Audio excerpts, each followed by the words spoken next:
요새가 아마 클 겁니다. 근데 많은 사람들이 장로교를 다니는데 사실 장로교가 많은 교파들이 있습니다. 다시 말하면 극보수를 지향하는 고신, 합신, 소속되어 있는 교회도 있고 자유주의 신학을 지향하는 기장에 속한 교회도 많이 있습니다. 그리고 통합 측에 소속되어 있는 교회도 있고 100개의 교파로 쪼개진 한국교단의 합동교단에 속해져 있는 교회들도 있습니다. 이것이 한국 장로교회의 상황입니다. 여러분 처음에 장로교 선교사들이 들어와서 이곳에 예수 믿는 사람들을 많이 전도를 하고 할 때는 장로교가 몇 교였는지 아세요? 하나였어요. 하나. 장로교는 그냥 하나였습니다. 근데 지금 이 나라에 100개가 넘는 그러한 장로교 교단들이 있습니다. 그런데 하나였던 장로교가 처음으로 분열이 된 때가 언제인지 아세요? 1952년도입니다. 그때는 한국의 한국 전쟁이 진행되어 있는 동안에 하나의 장로교단에서 보수 신학을 지향하는 고신이 분열이 됩니다. 몇 년도에? 1952년도에. 그리고 그 다음에 1953년도에 자유주의 신학을 지향하는 한신이 분열이 됩니다. 여러분 보면 보수와 진보는 항상 같이 가요. 그죠? 어쩌면 이게 뭐 성경적 원리일 수도 있습니다. 극보수가 생기면 극진보가 생겨요. 극우가 생기면 극좌가 생기고 그냥 보수가 생기면 진보죠. 근데 극진보가 생기면 극보수가 생기는 것입니다. 뭐 그렇게 나가는 것이죠. 근데 여러분 이 분열 과정이 참 재미있습니다. 우리나라 교회의 분열에는 누가 큰 몫을 했는지 아세요? 일본입니다. 일본. 도움이 안 되죠. 참 일본은 도움이 안 됩니다. 일본이 우리나라를 강제 점거한 후에 일본 왕에게 절을 하라고 하는 것 때문에 신사참배 문제가 불거졌습니다. 그냥 하면 되지 왜 이 문제가 불거졌나? 여러분 신사참배는 기독교의 십계명에 문제가 생기기 때문에 이것을 당시 교회, 특별히 장로교회 내에서는 신사참배 거부운동이 일어나게 됩니다. 여러분 지금보다 사실 그 당시 한국교회는 더 보수적이었습니다. 그죠? 그런데 그러한 보수적인 교회에서 신사참배를 하라고 한다면 그것이 통하겠습니까? 그래서 교회에서는 성도들에게 신사참배 문제를 거부하도록 가르쳤습니다. 잠깐만요. 뭐 하나가 떨어져. 잠깐만 눈에 여기 신경 쓰여가지고 죄송합니다. 교회에서 신사참배하는 것을 신사참배 문제에 거부하도록 가르쳤습니다. 문제는 그때부터 일어났습니다.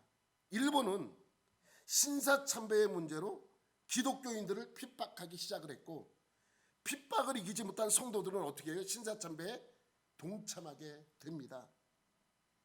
뭐 여러분들도 아마 대부분이 뭐 저도 마찬가지고 칼을 목에다 대놓고 신사참배하라 그러면 안 했겠습니까? 내 마음은 그렇지 않아. 그러나 내가 살기 위해서 내가 이렇게 하는 것이니 주님 용서하소서. 그리고 많은 사람들이 동참을 했고 또 그렇게 많은 사람들이 그것에 잘못을 저지르게 됩니다. 그런데 목사들도 마찬가지예요. 일본이 하는 핍박과 고문은 정말 힘든 일이었습니다. 견디기가 너무너무 어려운 일이었습니다. 그런데 그러한 핍박과 고문을 옆에서 지켜보던 많은 목사님들이 야 나는 저런 고문은 도저히 견딜 수 없을 것 같다 라고 하면서 못 이길 것 같다 하면서 신사참배를 하기로 결정을 합니다. 근데 문제가 생겨요. 그냥 나만 하면 되는데 나만 하면 이 목사가 하게 되면 문제가 심각해지잖아요. 그럼 내가 하게 되면 많은 사람들에게서 표적이 될 수밖에 없잖아요. 나만 비난을 받고 나만 망하게 되니 그거 하는 것도 큰 문제가 아닐 수가 없습니다. 그래서 그 문제를 어디로 끄집어내요? 어디에서 끄집어내요? 총회에서 끄집어냅니다. 총회로 가져가는 거예요. 이 문제를 내가 그냥 하면은 나만 잘못하고 끝나면 되는데 나만 잘못할 수 없다. 잘못하려면 함께 해야지 라는 그러한 생각들이 있었나 봅니다. 그러니까 그 문제를 총회에 갖고 와서 이슈화를 시켜 버리게 됩니다. 그리고 합리화를 시켜서 교단의 이름으로 신사참배는 우상숭배가 아니라는 결의를 이끌어냅니다. 그런데 교단 차원에서는 합의가 됐지만 그죠? 교회의 목사님들이나 성도들은 그것을 용납할 수 없습니다. 그래서 어떻게 돼요? 둘로 갈라지게 됩니다. 갈라지는데 교단이 아직 갈라지지 않았어요. 그냥 의견이 나누게 되는 거예요. 그래서 열심히 나가서 신사참배한 그룹과 끝까지 견디면서 핍박과 고문을 이겨낸 많은 목사님들이 있었습니다. 그런데 문제는 8.15 해방 이후부터 문제들이 하나둘 나타나기 시작을 합니다. 신사참배를 거부하고 감옥에 다녀온 목사님들과 그렇지 않은 목사님들이 보이지 않는 모습으로 갈라지게 되는 거예요. 그러니까 무슨 일이 있을 때마다 감옥에 갔다 온 목사님들은 신사참배 문제와 연관을 시켜서 비난하기 시작을 합니다. 이런 것과 비슷해요. 뭐 예의를 들은 거니까 편하게 들으세요. 어떤 남자가 바람을 폈는데 그래가지고 이제 다시는 안 그러겠다라고 화해하고 같이 부부가 살게 됐어요. 그런데 문제는 뭐냐면 무슨 일이 있을 때마다 아내가 남편을 향하여 비난하기 시작을 하는 거예요. 뭐냐면 아이들이 공부를 못해서 당신 닮아서 당신이 바람 펴서 애가 공부를 못한다 그러고 또 무슨 문제만 있으면 그렇다 그러고 또 돈 못 벌어오면 당신이 그렇게 하니까 돈 못 벌어. 모든 문제를 뭐로 몰고 가는 거예요? 신사참배 문제로 몰고 가는 거예요. 그러니까 이 문제들이 그냥 거기서 덮어질 수가 없게 됩니다. 그래서 신사참배를 거부해서 옥살이를 한 분들과 신사참배를 한 분들과 나뉘어서 또 서로 비난하며 싸우기 시작했습니다. 결국 그것이 폭발해서 1952년도에 분열하게 됩니다. 여러분 생각해 보세요. 1952년이면 어떤 때예요? 한참 전쟁 중이에요. 그런데 자기 그러한 모습 속에서 교회가 그렇게 분열되는 것은 사실 건강한 것은 아니지 않습니까? 그렇게 분열이 되면서 무슨 파가 생기냐면 고려파, 재건파, 그러니까 고신측이에요. 지금의 고신측이죠. 고려파와 재건파가 분열이 돼서 그 보수 신학이 생겨나게 됩니다. 그런데 보수파가 생기면 무슨 파가 생긴다고요? 진보파가 생겨야 되잖아요. 해방 전에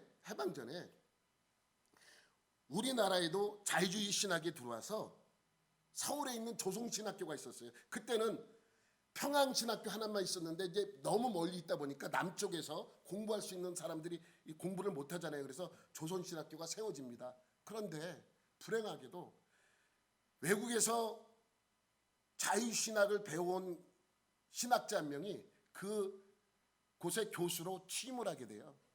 그러니까 그곳에서 우리가 알고 있었던 보수적인 신학, 장로교 신학, 전통적인 신학을 가르치는 것이 아니라 새로 유행이 됐던 자유주의 신학을 가르치게 됩니다. 근데 그게 우리나라의 문제가 된 것이 아니라 1800년대 말과 1900년대 초를 거치면서 자유주의 신학이 지난번에 얘기했죠. 자유주의 신학이 급격하게 유행을 타게 됩니다. 그래서 많은 사람들이 그 자유주의 신학에 심취하게 돼요. 그리고 그 신학교에서 그러한 신학을 배운 사람들이 이제 문제가 되기 시작하는 것이죠. 근데 기존에 있던 목사님들은 그것에 대하여 너무 방관하고 있었던 것이에요. 그래서 그 조선신학교에서 자유주의 신학을 배운 교수 한 명이 자유주의 신학을 가르치니까 그것이 약간의 센세이션처럼 우리나라에도 유행처럼 번지게 되는 것입니다. 그것을 알아차린 교단은 어떻게 하겠어요?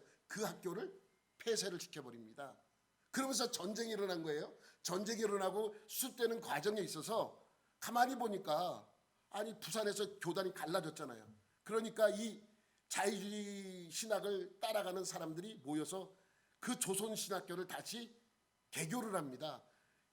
교단의 이름이 아니고 자기들이 하나의 조직을 분리해서 그 교단을 만들어서 조선신학교라는 곳을 다시 개교를 하고 그 학교가 지금의 뭐예요?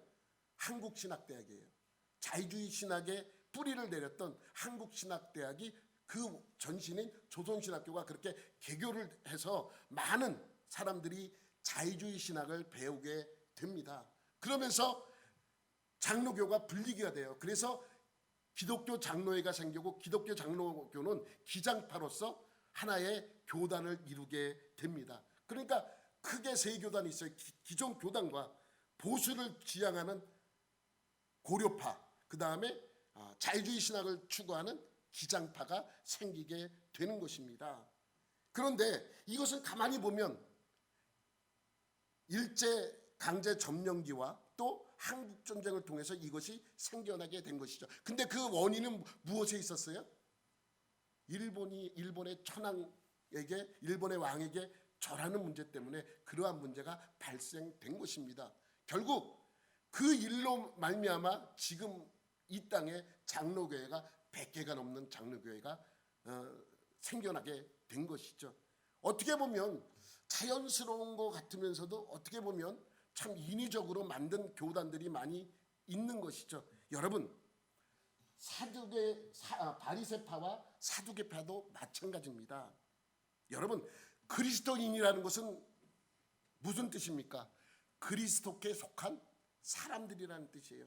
바리새인은 바리새파에 속한 사람들이고 사두개인은 사두개파에 속한 사람들입니다. 그런데 바리새인과 사두개인은 구약 성경에 없어요.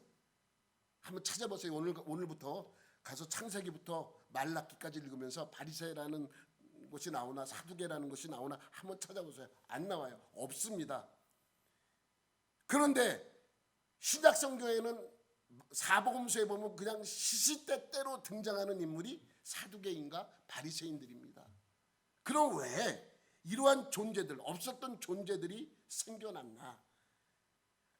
분명히 생겨난 것은 신구약 중간시대 400년 동안 무슨 일이 있었기 때문에 생겨난 것이라는 것은 확실히 한데 어떻게 해서 그 존재들이 생겨났는지 우리가 잘 모르고 있습니다. 뭐 성경에는 바리새인을 이야기하면서 바리새파가 어떻게 생겨났는지 설명하고 있지 않잖아요. 또 사두개인이 어떻게 생겨났는지 설명하고 있지 않습니다. 그런데 이 바리새파와 사두개파는 신약 성경을 시작하면서 등장하는 이 사람들은 예수님과 많은 대립을 통해서 예수님의 사역을 힘들게 했던 존재들입니다. 그러면 이 두 파가 어떻게 생겨났고 어떠한 사상을 갖고 있었다는 것을 알면 우리가 신약 성경을 읽는데 많은 도움이 됩니다. 그래서 신구약 중간시대에 이것이 어떻게 해서 생겨났고 어떻게 해서 존재하게 되었나는 것을 알게 되면 그만큼 신약 성경을 이해하는 데도 많은 도움이 되기 때문에 우리가 이것을 지금 하고 있는 것입니다. 성경에는 바리새파와 사두개파 두 그룹을 소개하고 있지만 성경에 없는 또 다른 한 파가 있어요. 에세네파라 그래요. 에세네파라고 있는데 들어는 보셨을 거예요. 세례 요한이 아마 에세네파에 소속되어 있던 사람일 것이다 이렇게 추측을 하는 것이죠. 근데 성경에는 그런 내용이 없기 때문에 우리가 그렇게 그냥 알고 있으면 되는 것입니다. 그래서 유대인들의 세 파, 바리새파, 사두개파, 에세네파 이 세 명은 유대인을 이끌어가는 정신적으로 이끌어가는 큰 3대 종파가 되는 것입니다. 그러니까 이러한 분파들 나름대로 자기들은 하나님의 말씀대로 잘 신앙생활을 했다고 믿는 거예요. 바리새인들은 바리새파대로, 사두개파는 사두개파대로, 에세네파는 에세네파대로 자기 생각대로 신앙생활을 해 나가게 되는 것입니다. 여러분 그 외에도 두 그룹이 더 있어요. 서기관과 열심당입니다. 이 서기관과 열심당은 성경에 나오는 그러한 그룹이에요. 그런데 서기관은 구약에서 얘기하는 서기관과 신약에서 얘기하는 서기관은 다릅니다. 서기관이라는 것은 구약에도 많이 등장을 해요. 그러나 구약에 나오는 서기관은 그냥 기록 목적으로 서기예요. 그냥 말 그대로 기록을 남기는 사람들인데, 신약에 나타나는 서기관은 기록을 남기는 사람보다 공부를 많이 한 사람들, 많은 지식을 안고 있는 사람들을 가리켜 서기관이라고 이렇게 이야기를 합니다. 그래서 이 두 그룹이 더 첨가가 돼서 구약에 없던 5개의 파들이 생겨서 나름대로 신앙생활을 열심히 하고 있는 것입니다. 여러분, 신구약 중간시대에 나타난 것 중에 가장 중요한 것이 저는 회당이라고 생각을 해요. 그래서 맨 먼저 여러분에게 회당에 대해서 설교를 했습니다. 과거 성막이나 성전에서만 제사를 드리던 유대인들은 성전이 없어진 상태에서 포로 시대를 겪으면서 또 신구약 중간 시대를 겪으면서 회당에서도 예배를 드리게 되었고, 이러한 회당 문화가 예수님이 오셨을 당시에는 유대인에게 아주 중요한 문화가 된 것입니다. 그리고 그것이 지금 우리가 있는 이 교회와 드리는 예배에 큰 역할을 했다라고 말씀을 드렸습니다. 두 번째는 뭐였다 그랬어요? 언어였습니다. 여러분, 복음을 증거하는데 제일 중요한 건 언어입니다. 여러분들이 다 한국말을 사용하는데 제가 이곳에서 잘난 체 하려고 헬라어로 설교를 한다 그러면 알지도 못하지만, 헬라어로 설교를 막 한다 그러면 여러분 그거 알아듣겠습니까? 그래서 언어는 복음을 증거하는데 가장 중요한 역할을 하는 것입니다. 내가 누구한테 그런 얘기를 했더니 어떤 분이 뭐라는 줄 알아요? 그러면 장님한테는 어떡하냐고. 장님은 못 보잖아요. 글도 모르고 잘 모르잖아요. 여러분, 언어는 복음 전하는데 상당히 중요합니다. 그래서 언어를 통해서 복음을 번역을 했고 성경을 번역을 했고, 그 번역된 성경을 통해서 많은 사람들에게 읽혀지게 했습니다. 근데 여러분, 언어를 그렇게 하나로 통일시키고자 하는, 그러니까 하나의 통일된 언어를 사용하고자 하는 것은 어쩌면 하나님의 뜻이기도 합니다. 왜냐하면 하나님께서는 인류의 타락과 바벨탑 사건으로 언어를 통해 인간들을 간에 단절을 시켰습니다. 그런데 그 단절되었던 인간들의 모습이 하나로 통일시키는 언어로 말미암아 점점 그 복음을 증거하는 데 큰 역할을 담당하게 되는 것이죠.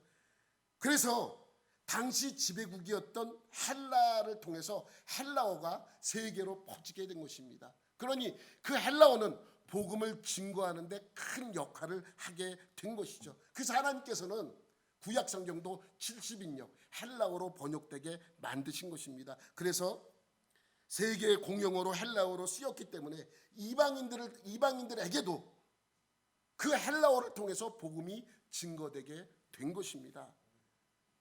세 번째는 뭡니까? 수전절입니다. 지난주에 제가 설교했듯이 구약에 없는 기념일이 생겼습니다. 수전절은 신구약 중간 시대에 생겨난 기념일입니다. 헬라의 악행으로 인해서 마카비가 독립운동을 벌여 승리를 했고 헬라로부터 독립을 했습니다. 그 날을 기념하는 날이 수전절입니다. 그래서 그날을 기념일로 만들어지게 했던 것입니다. 여러분, 예수님 탄생 당시에 예수님을 죽이려고 했던 왕이 누구예요? 헤롯이죠. 헤롯 왕조가 생겨났습니다. 근데 헤롯 왕조도 마카비 왕조와 전혀 연관이 없지 않아요.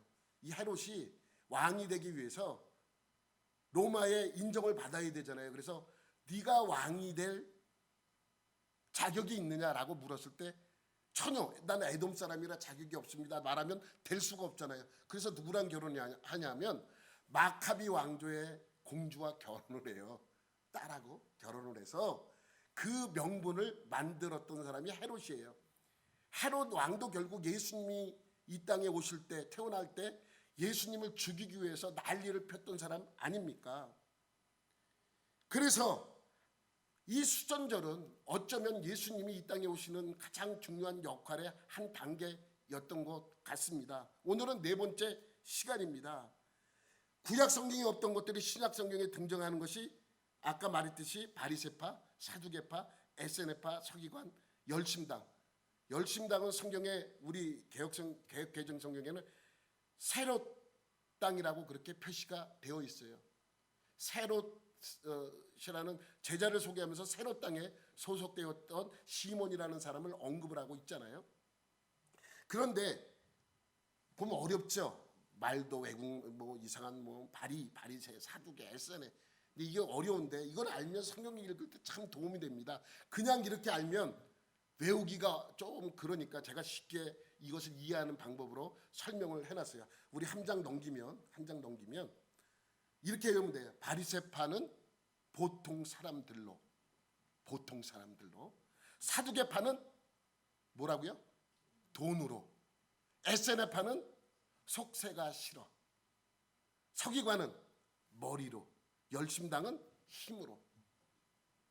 바리새파는 보통 사람들로, 사두개파는 돈으로, 에세네파는 속세가 싫어, 서기관은 머리로, 열심당은 힘으로. 이렇게 구분하면 외우기가 조금 쉽습니다. 그럼 먼저 바리새파는 어떤 사람인지 우리가 한번 보도록 하겠습니다. 바리새파는 어떤 사람들이라고요? 보통 사람들입니다. 근데 보통 사람들이 전부 바리새파라는 것이 아니라 보통 일반 사람들이 납득하기 쉬운 신학을 그들에게 알려주었고 그들이 받아들였던 그러한 보통 사람들이 가장 좋아했던 파가 바리새파라는 것입니다. 성경에 이 바리새파가 어떻게 생겨났는지 정확한 근거가 없어요.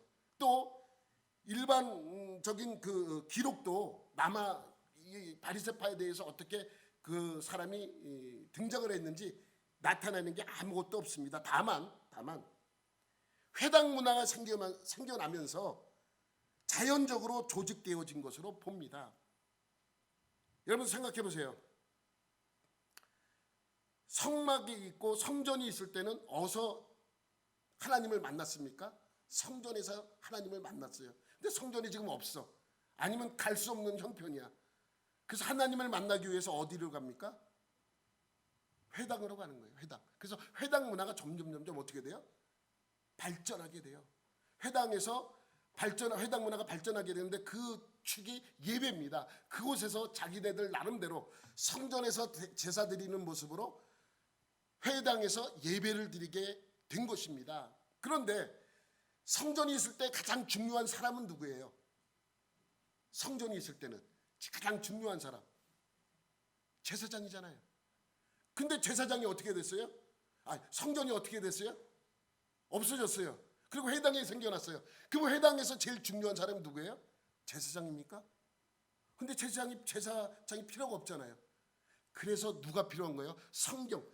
제사를 지낼 때는 동물을 죽여서 하나님께 드리는 그러한 어떤 행위적인 것이 강하게 해서 제사장이 필요했는데 회당이 생기면서 예배를 드리면서 말씀을 읽으면서 뭐가 필요한 거예요?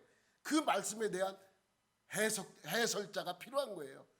쉽게 말하면 오늘 주신 말씀을 통해서 하나님이 이 주신 말씀의 뜻이 무엇인지, 하나님이 우리에게 요구하는 것이 무엇인지 가르쳐 줄 사람이 필요한 거예요. 그래서 성경을 잘 아는 사람이 추대를 했겠죠. 당신의 성경을 잘 아니까 좀 사람들에게 이렇게 된 이 말씀의 뜻을 풀어서 좀 알려달라. 이러면서 자연적으로 생겨난 것이 누구다? 바리새파라고 볼 수밖에 없는 것이죠. 그러니 이러한 사람들은 회당에서 말씀을 가르치고 말씀대로 살아갈 것을 그들에게 강요하는 것입니다. 가르칩니다. 그러니까 많은 보통 사람들이 이 바리새인들을 지지하게 되는 것입니다. 그런데 지지한다고 내가 바리새파가 되는 게 아닙니다. 바리새파가 되기 위해서는 여러 가지 과정을 걸쳐야 되는데 다른 바리새인 3명 앞에서 선서를 해야 돼요. 난 앞으로 바리새인이 되겠다. 선서를 합니다. 선서한다고 다 되는 게 아니에요. 그러면 1년 동안 시험 과정을 거칩니다. 그 과정을 거쳐야지만 바리새인이 되는데 그들이 1년 동안 지켜야 될 규범들이 몇 가지가 있어요. 뭐냐면 율법 지키는 거는 물론이고 바리새파 아닌 사람들과 1년 동안 밥도 먹으면 안 돼요. 나 그 이유를 모르겠어. 밥도 먹으면 안 됩니다. 그리고 제사장들이 여럿이 있잖아요. 제사장들이 이제 이끌어가는 핵심적인 인물인데 자기가 11조를 드리는데 그 제사장이 바리새파가 아닌 제사장이 있는 곳에 11조를 해도 인정을 하지 않습니다. 그렇게 여러 가지. 그리고 일주일에 2번씩 금식을 해야 됩니다. 그러니 이러한 것을 1년 동안 막 지키면서 하려니 얼마나 힘듭니까? 그런데 그 시험을 다 통과하면 바리새파가에 소속되어 있는 바리새인이 됩니다. 그런데 그것만 지키는 것이 아닙니다. 바리새인들은 그거 외에도 여러 가지를 더 지켜야 되는데 율법을 몇 개로 쪼개놓냐면 613개로 쪼개놨어요. 율법을. 그러니까 안식일을 기억하여 거룩히 지키라는 그 말씀 있잖아요. 그러면 거룩히 지키는 것은 무엇인가? 그래서 그 세세적인 거를 적어 놓는 거예요. 특별한 일이 있어서 안식일 날 나가야 되는, 여행을 해야 되는 사람이 있으면 집 밖으로 4km 밖으로는 벗어나지 말라. 그러나 보통 사람들은 평상시에 집 밖 문 앞에서 7발자국 멀리는 나가지 말아라. 그리고 무게 드는 것도 계란 이상 되는 무게의 물건을 들면 안 된다. 이런 규정들이 몇 가지가 있는지 아세요? 13가지나 있습니다. 그러니까 한 가지 율법을, 한 가지 계명을 막 불려가지고 인간 나름대로의 생각으로 그것을 규정을 만들어 놓은 것이 최소한 613개라고 말씀하고 있습니다. 그러니까 안식일에 대한 규정만 13개가 아니라 39개. 39개가 있는 거예요. 그러니 여러분 안식일에 그거 하나만 지키려고 해도 얼마나 힘들겠습니까? 그래서 예수님께서 누가복음 11장 46절에 이렇게 말씀합니다. 이르시되 화 있을진저 또 너희 율법 교사여 지기 어려운 짐을 사람에게 지우고 너희는 한 손가락도 이 짐에 대지 않는도다. 여기서 율법 교사는 누구예요? 바리새인들입니다. 바리새인들이 율법을 다 그렇게 만들어 놓고 자기들은 제대로 지키지 않으면서 사람들에게 보는 거예요. 너 왜 안식일 날 왜 돌아다녀? 그러면 자기는요? 자기는 왜 돌아다녀? 자기는 검사하려고 돌아다니는 거야. 그리고 누가 안식일 날 일을 하나 안 하나 이 범하지 않나 그걸 또 이렇게 보러 다녀요. 그러니까 자기들은 제대로 지키지 않으면서 사람들에게 그 율법을 지키라고 그렇게 훈계하는 사람이 바리새인들이에요. 율법 교사들이란 말이죠. 그러니까 예수님께서 그들을 향하여 이렇게 말씀하고 있는 것입니다. 화 있을진저 율법 교사여 너희들은 지키지도 못하는 너희 이 율법들을 너희들은 지키지도 않으면서 왜 사람들에게 강요하고 있느냐라고 예수님께서 말씀하고 있는 것이죠. 또 성전이 파괴된 이후에 이들에게 예배란 하나님께 드리는 제사란 피의 제사가 아니라 기도와 하나님의 율법을 연구하는 것이라고 믿었습니다. 이유가 있습니다. 만약에 하나님께서 성전에서 제사 드리는 것이 하나님의 뜻이라면 성전을 파괴시켰겠어요? 하나님이? 그잖아요. 그러니까 그들도 그렇게 생각하는 거예요. 뭐냐면 하나님의 뜻이 성전에서 제사를 드리는 거라면 하나님이 이 성전을 파괴시켜서 이렇게 만들어 놨겠느냐. 하나님의 뜻은 이제 이 제사보다 회당에서 예배 드리는 것이 하나님의 뜻이다라고 주장했던 사람이 누구라고요? 바리새파의 사람들입니다. 그래서 성경에 보면 이 바리새인들에 대해서 많이 나옵니다. 예수님을 핍박하는 악한 무리 중에 가장 많이 등장하는 사람들이 이 바리새인들입니다. 그러나 악한 사람만 있었던 것은 아닙니다. 중생에 대하여 예수님께 질문하였던 니고데모, 또 예수님이 죽었을 때 자기 무덤을 내어줬던 아리마대 요셉, 이 두 사람은 누구라고요? 바리새인이에요. 그리고 바리새파의 대표적인 인물이 누구예요? 바울 아니에요? 바울도 자기도 바리새파라고 분명히 바리새인이라고 분명히 밝힌 것이 성경에 나오지 않습니까? 그러니까 이 바리새인은 여러 가지 혼란 속에 성경을 통해서 하나님에게 가고자 노력했음에도 불구하고 그것이 하나님의 뜻인지 아닌지 몰라서 여러 가지 실패했던 인물들이 바로 바리새인이라는 것입니다. 그러면 또 넘기면 사두개인이 나옵니다. 사두개파는 뭐라고요? 돈으로. 그러니까 상류층, 말하면 상류층이라 해서 뭐 표현하기 그렇지만 상류층, 돈 있는 사람들이 대부분 사두개파에 속해져 있던 사람들입니다. 다시 말하면 바리새파는 보통 사람들이 지지하고 그들이 좋아했던 사람들이 바리새인이라면, 사두개인은 상류층 사회에서 돈으로 모든 것을 해결하려는 사람들에서 형성된 그룹입니다. 사두개라는 이름은 좀 비슷하지 않아요? 어서 들어본 것 같지 않아요? 구약시대에 다윗 시대의 대제사장이었던 사독이 있잖아요. 사독이 있었는데 그 사독의 후손들로 말미암아 이루어진 그룹이 사두개파예요. 그래서 이 사두개는 여러분 아시잖아요.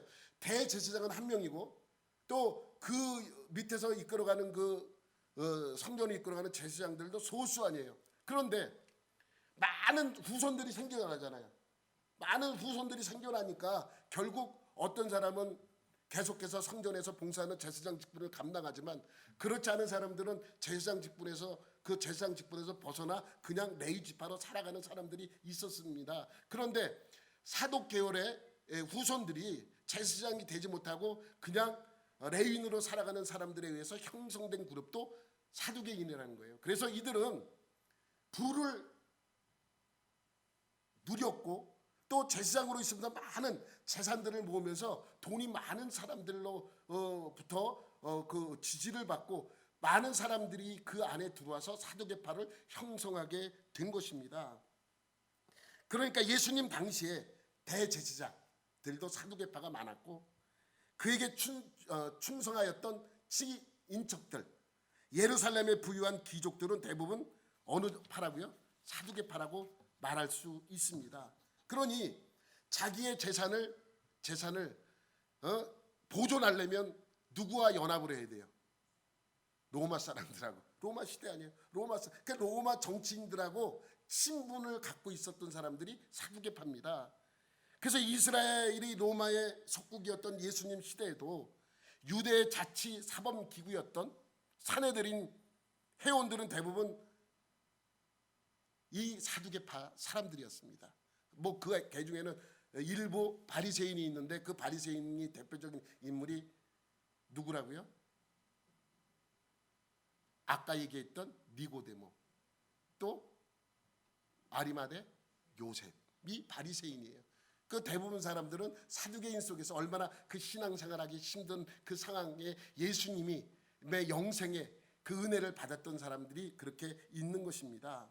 그러니 이 사두개파 사람들은 정치와 늘 밀접한 관계를 누리게 되는 것이죠. 우리나라 과거 일제 강점기 시대에도 마찬가지잖아요.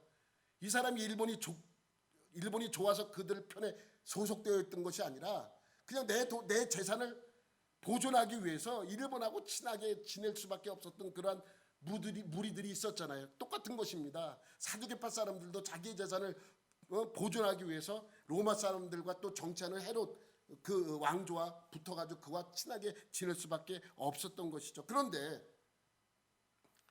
이들이 돈이 많으니까 뭐에 대해서 관심이 없어지냐면 영생에 대해서 관심이 없습니다. 그래서 사두개파는 영생을 믿지 않아요.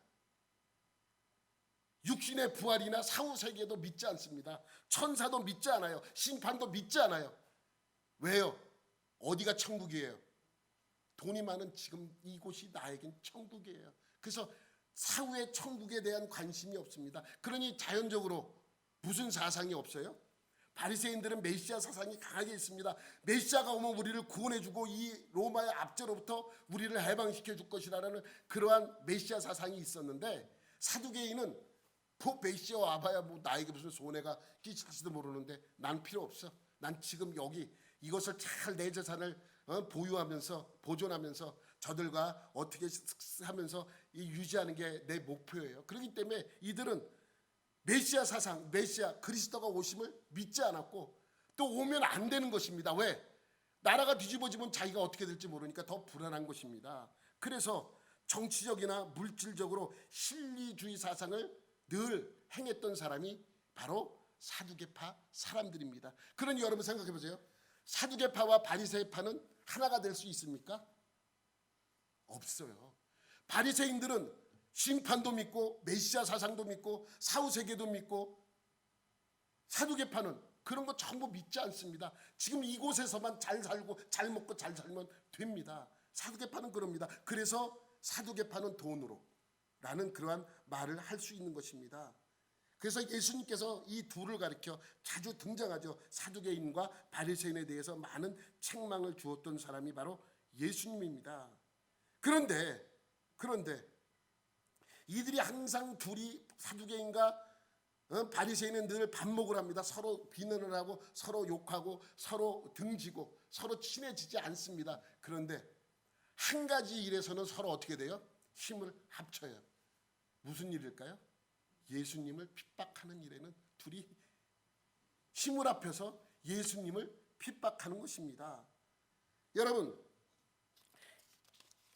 바리새인은 부활을 믿고 또 메시아 사상을 믿음으로써 물론 예수님과 그리스도에 대한 그러한, 예수님이 그리스도라는 그러한 사상에 대해서는 받아들이지는 않지만 그들에게는 어떠한 믿음이라는 것이 형성되어 있었습니다. 그러나 부활을 믿지 않는 사두개인은 그런 것이 없었어요. 그래서 성전이 무너지고 로마로부터 그것이 완전히 파괴될 때 사두개인은 슬그머니 사라집니다. 근데 이 바리새인은요, 지금도 있어요. 아직도 존재하고 있습니다. 이스라엘에. 여러분, 근데 이 세 번째 등장하는 에세네파는 성경에 있다 없다? 없어요. 근데 에세네파는 뭐라고요? 속세가 싫어. 여러분, 중세 시대에도 에세네파 같은 사람들이 있었어요. 속세가 싫어서 다 어디로 갑니까? 수도원으로 가는 거예요. 수도원을 만들어 놓고 수도원에 들어가는 거예요. 똑같아요. 에세네파도 너무너무 지긋지긋해. 맨날 바리새파 사두개파 나눠서 싸우고 이러는 거, 우리는 그런 거 다 하지 않겠다. 싸우는 것도 하나님의 뜻이 아니다. 나는 조용히 산속에 들어가, 나는 수도 생활만 관심이 있고 그곳에 열심히 내겠다. 그리고 수도원에 들어가는 거예요. 이게 에세네파예요. 그래서 에세네파라고 뭐 성경에 나오지 않아 길게는 설명은 안 하겠는데, 여러분, 성경이 예수님보다 더 오래된 성경이 발굴된 데가 쿰란 동굴이잖아요. 그곳에 있었던 사람들이 에세네파 소속되어 있는 사람들입니다.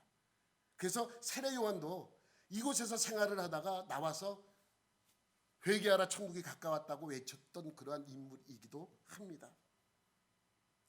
그래서 이 에세네파, 세례 요한이 이 에세네파라고 추정을 하는 것이죠. 정확히 그것이다 성경에 나오진 않지만 그 사람의 모습을 보면 광야에서 살았잖아요.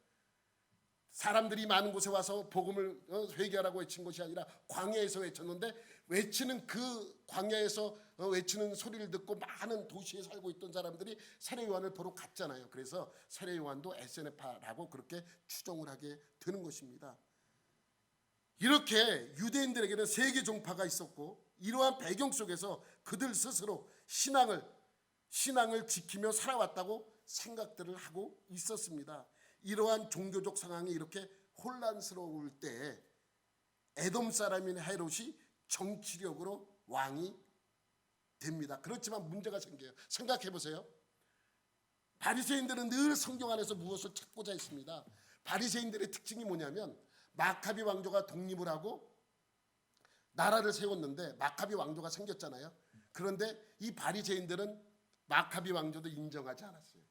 늘 대립이 되는 거예요. 왜 마카비 왕조를, 이 바리새인들은 그 마카비 왕조를 왕조로 인정하지 않았는 줄 아세요? 이들에게 왕조는 어떤 왕조만 왕조로 인정받는 거예요? 다윗의 후손들입니다. 그런데 다윗의 후손도 아닌 레이지파가 지금 왕이 되었다고 하니 이들이 그것을 따라가겠습니까? 그래서 옳은 소리한 어떠한 사람들은 아주 고난을 받은 사람도 있습니다. 그 정도로 이 마카비 왕조가 그렇게 인정받지 못했는데, 헤롯은 에돔 사람이야. 인정받겠습니까? 인정하지 않습니다. 여러분, 유대인들은 생각해 보세요. 그들은 아집스럽고 고지식하고 고집이 아주 대단합니다. 한 가지에 빠지면 완전히 헤어나지 못하는 그러한 그 아집스러운 성격을 갖고 있는데, 하나님 말씀을 지키고자 하는 그들의 마음은 인정을 해줘야 한다는 것이죠. 잘못 알았을 뿐이죠. 그런데 그들의 입장에서 마카비 왕조나 헤롯 왕조를 받아들일 수 없었습니다. 그래서 에스네파는 이 꼴 저 꼴 다 보기 싫어서 산속에 들어가서 수도 생활을 하게 되는 것이죠. 하지만 바리새인은 다릅니다. 사두개인은 다릅니다. 상관없어요. 그들이 로마인이든 에돔 사람이든 레이지파가 왕이 되든 상관없어요. 뭐에 관심이 많아요? 내 돈, 내 물질, 내 재산, 이것만 잘 유지하면 별 문제가 없습니다. 그래서 늘 이 사두개인은 정치인들과 야합을 하는 그러한 집단이기도 합니다. 여러분 그럼 생각해 보세요. 일반 백성이라면 누구나 다 인정하는 일반 사람들은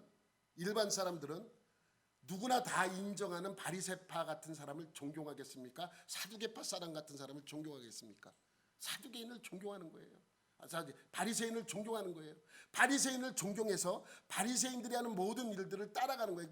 그러니까 그들이 무슨 얘기를 하면 동조를 하게 돼 있어요. 그래서 예수님이 있는 곳에 바리새인이 나타나서 그들을 선동하는 것입니다. 따르지 말아라, 저 사람 따르지 말아라. 그러면 사람들이 흔들리게 되어 있는 것입니다. 근데 사두개인은 좀 다른 입장이죠. 정치적인 사람들이니까. 그런데 여러분, 아주 성경에 보면 재미있는 사실이 있습니다. 뭐냐면 그리스도인이 된 바리새인에 대한 기록이 있어요. 그죠?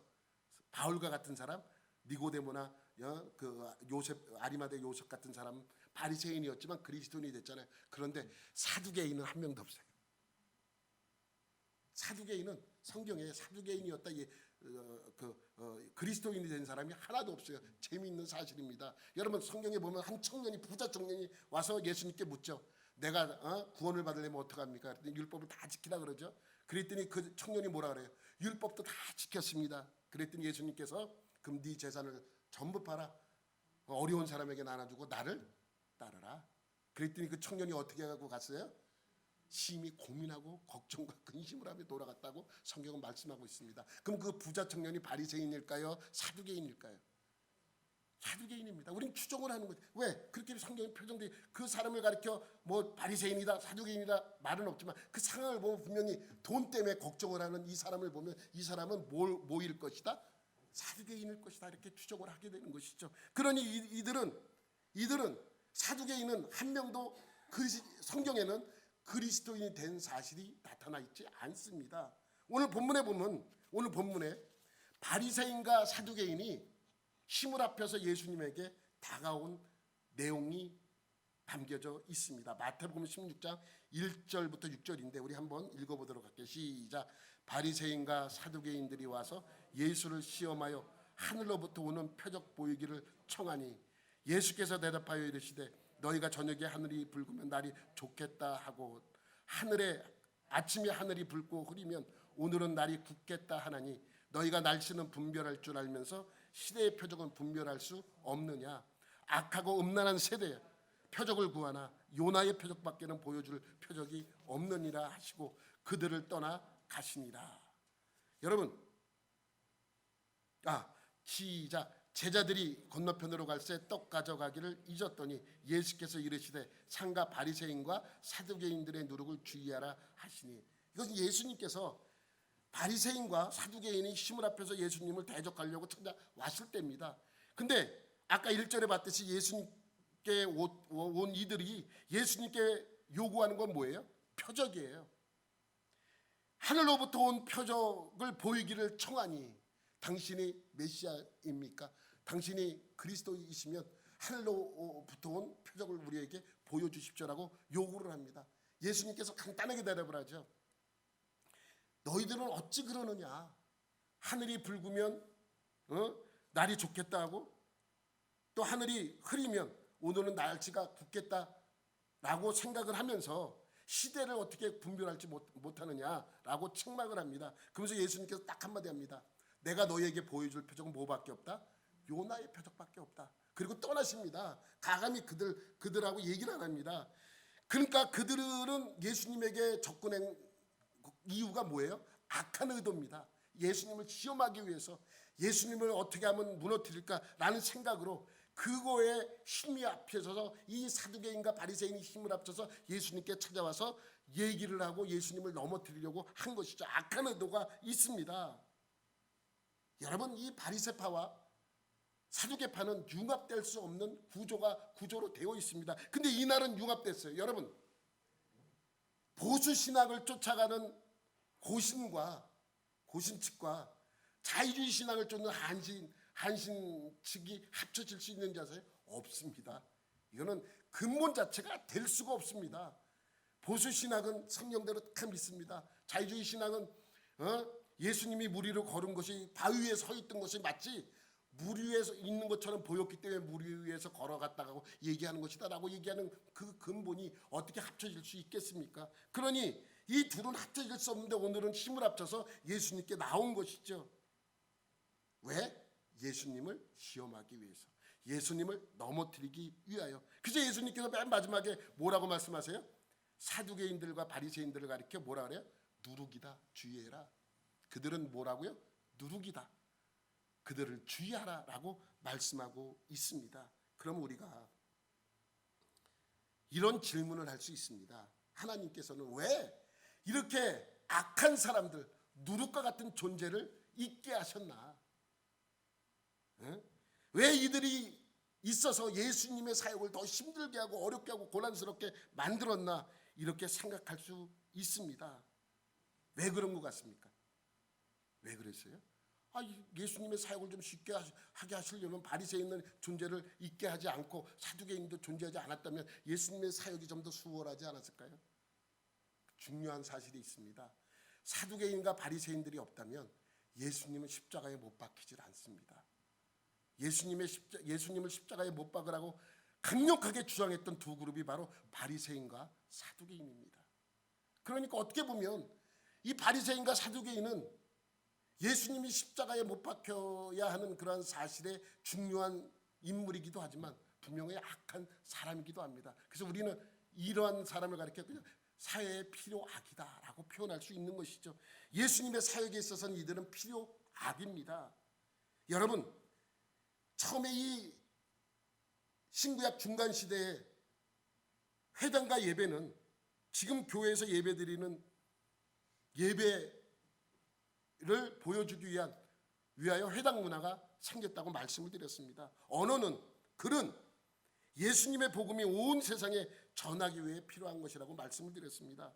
그러면 이 누룩과 같은 악한 독사의 자식인 사두개인과 바리새인은 왜 등장했을까라고 생각한다면 가룟 유다를 생각하면 되는 것입니다. 가룟 유다는 필요악입니다.